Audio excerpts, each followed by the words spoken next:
Well, we move to Acts 13 and following, and the second half of Acts, basically 13 to 28, and I'm dividing it where I think it more or less divides itself, so that the first chunk of this is 13 to 20, and then tomorrow morning we'll look at 21 through 28. I appreciate the enormity of taking these great big slices of Acts, but I hope it is being some use anyway to give you that sort of overview picture. And so we get now hook, line and sinker into Paul, and I cannot resist reminding you of the bishop who said plaintively, everywhere St. Paul went there was a riot, everywhere I go they serve tea. And it sort of sums up what's wrong with the church in our day that should be so. I mean, I like tea, as some of you know, but why aren't there riots when we go about our work? That's kind of an interesting question. Just leave that hanging in the air and we'll see, we may come back to it. Paul, I beg your pardon? Well, that's fine. Just somewhere else, please. You know, that's fine. I'll stay with the tea. You can have the riot down the road somewhere. I mean, it's cognate, actually, with the question which I asked somebody earlier today. We're talking about Bob Dylan. In the last 6 or 7 years, where was the next generation's Dylan when we needed him? Imagine what Dylan, age 25, would have done in the last 6 or 7 years. Why wasn't there somebody doing that stuff? That's a serious question. It's like when we play guitars and so on, those of us who grew up in the 60s, we do that stuff. That was our vintage. And when I go to churches in my diocese now and they have worship songs with worship leaders, when they're my age, when they've got more hair down here than up here, etc., and they're still strumming away, kidding themselves that it's still, 1967 and all is well with the revolutionary world, I say to them, actually, where are the 17-year-olds? They should be doing this. I hope in your churches you have lots of 17, 18-year-olds doing this stuff, playing whichever instruments they want with. This shouldn't just be a retro thing. How are we moving this forward? Again, these are questions which are hanging in the air, partly while my brain gets into gear for what I think I want to talk to you about tonight. Again, the second half of Acts, as the first half, lordship and worship, the big themes. But now, it's not simply the church engaging with its own world, the world of Judaism.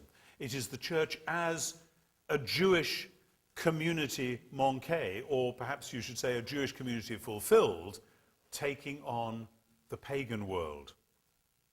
And the underlying themes here are the themes of travel, the journey, going to the ends of the earth, beginning to get a sense that we are going to Rome, even though we're not there yet. We'll get there tomorrow. And particularly, the nature of Paul's work, what it is that he does. And as I was going through these notes again today, I was struck by the way in which you can take key well-known phrases from Paul's letters and actually superimpose them as titles for bits of the Acts of the Apostles. And again in tonight's bit, it is, I am not ashamed of the gospel. It is the power of God for salvation to the Jew first and also the Greek. That's not just a theological theory. You can see Paul doing it in Acts. And I know there are plenty of historical debates about the historicity of Acts and whether Paul actually did it exactly as it says and so on.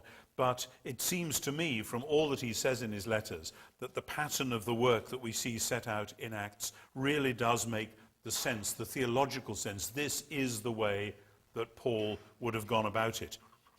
So Acts 13 to 20, which is what we're taking tonight, again divides quite conveniently into 3 easy chunks.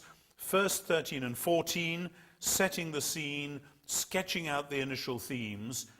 Here is Paul going out in his initial foray into the pagan world with all the puzzles that come from that.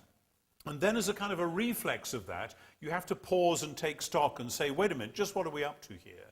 And chapter 15 is the whole church saying, wait a minute, just what are we up to here?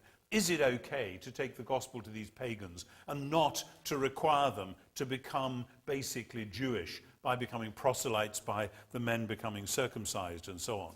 And then once that has been sorted, that's the middle bit, chapter 15, we get into chapter 16 through 20, which is basically Luke's summary of Paul's main mission.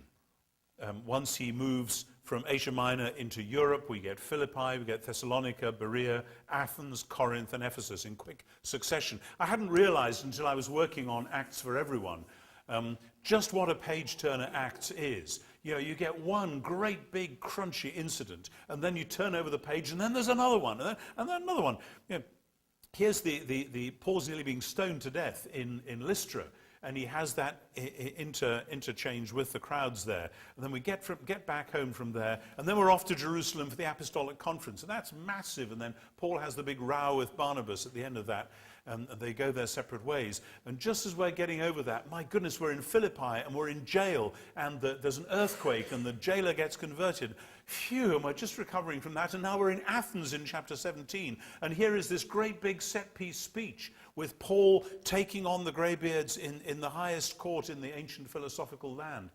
And then, just as we're getting over from that, we're in Corinth, and after that we're in Ephesus, and it's another riot, and then, well, you know, it's just absolutely breathtaking. Now, of course, as I said last night, this is not happening one day this, one day that, one day the other. Paul, fortunately, was not blessed with a helicopter or anything like that, and he's taking quite a while in between times, but the way Luke has told it, it is this stunning one thing after another, with a crescendo of him preaching to the Jews and getting a hostile reception, preaching to the Gentiles. Sometimes it's in dialogue and sometimes it's hostile, and then these riots, and then the explanations. This is what we're actually about. An explanation which is, as I said earlier today, an anticipation of what you get in the 2nd century with the apologists, saying to the pagans, yes, we are different. Yes, we are marching to a different drummer. But actually, look at who we are. Look at what we're doing. We are not being wicked. We are actually keeping the moral standards which you say you'd like to keep, but you're not terribly good at it. We're actually doing that stuff. We are actually making people's lives and communities better.